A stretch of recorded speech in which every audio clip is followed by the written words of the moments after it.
All right, today's the day. We're having Franklin BBQ Brisket. Mail ordered, really expensive, so I hope it's good.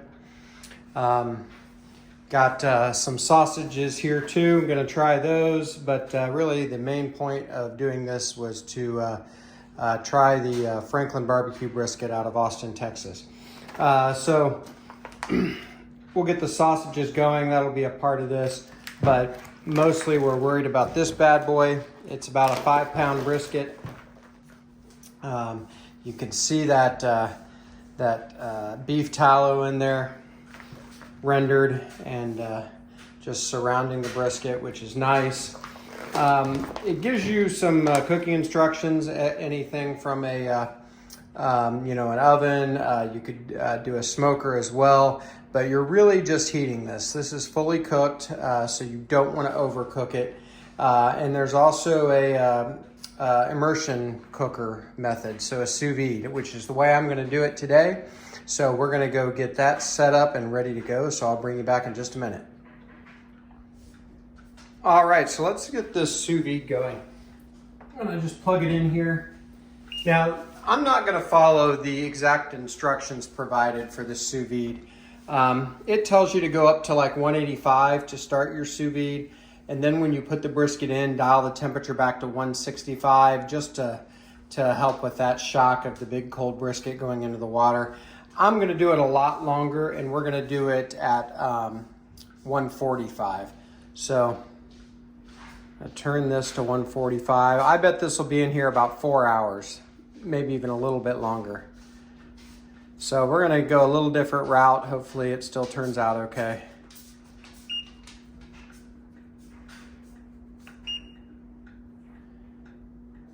So this 4-hour timer will start once the water gets up to temperature. My sous vide container, the typical one, was not big enough. This isn't a huge brisket, but it wasn't big enough to hold the brisket. So we're improvising. We're using my brisket cooler. This is the cooler that I use when I cook my own brisket to rest it in. So I really only use it for that. Of course, wash it out every time. So we'll get this water up to temperature. I put hot water in, so it's starting out at 120 almost anyway. So we'll bring you back when we put this brisket in the water. Okay, our sous vide just hit 145, so our 4-hour timer is starting. We're going to get our brisket in. This lid isn't perfect because of having the sous vide in the way, obviously, but this will help keep that temperature in there, even just having it partially covered. The normal sous vide containers have kind of a notch cut out on the lid for the sous vide. So, but we're making do. So here's our brisket. I'm just going to put it in. I am going to put the point towards the sous vide circulator, just because the hotter water will come off there, and I just want to make sure that we don't overcook, and it'll just be safer to put the point on that end. So here we go.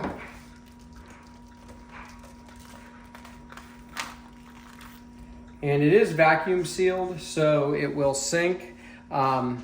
If the vacuum was broken, you could certainly put something on top of it, but I shouldn't need to. This should stay right on the bottom very nicely. So I am going to get this lid back on, and we'll bring you back. 4 hours.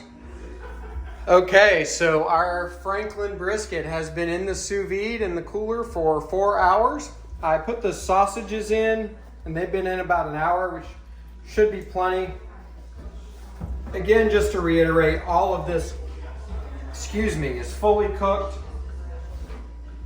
So, not worried about meat temperature. Just wanted to get it up to serving temperature, which I'm calling 145. There we go. And we'll grab our sausages,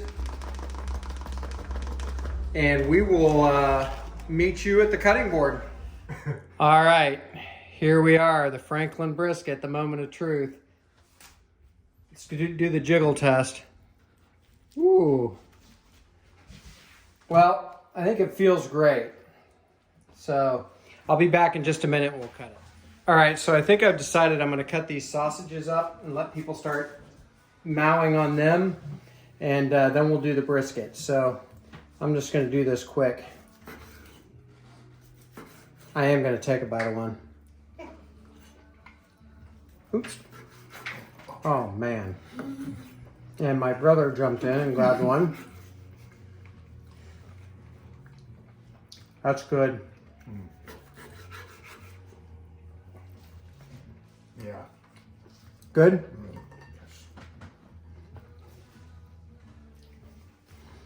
So my brother is going to get a new smoker, and he was asking me what kind he should get, so we asked a question or two. I think we decided on the pit barrel cooker is what he's going to go after. I love my pit barrel cooker.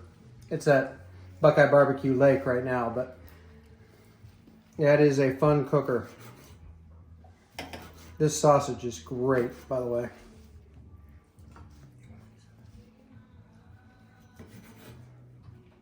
I'm going to give a piece away here. Thank you. Are you nervous about it? No. You seem nervous. It's very good. Stamp of approval. All right. Thank you. All right, so the sausage is out of the way. And I'm just going to move right into the brisket slice. So I'm sure the ends here are a little bit dry. They always are on a brisket. But I'm going to, yeah.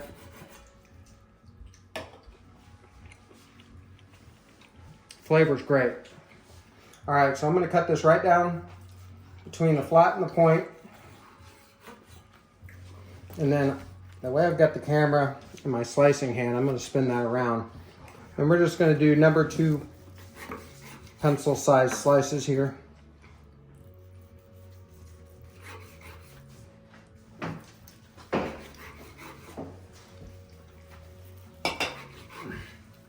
pull one of these out.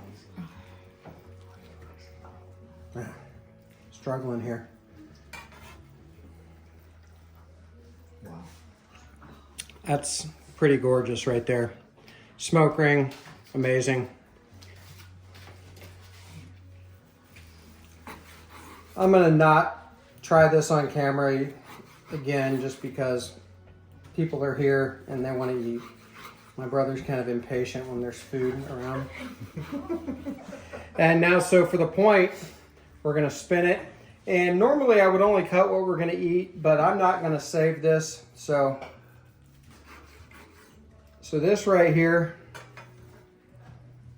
to me, is the best part of the brisket. It's what they make the burn ends from, which we're not doing tonight, but it's still freaking good.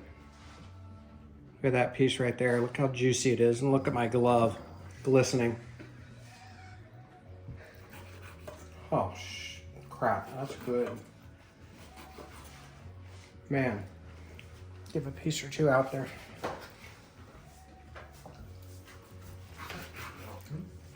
Look at this piece of the point.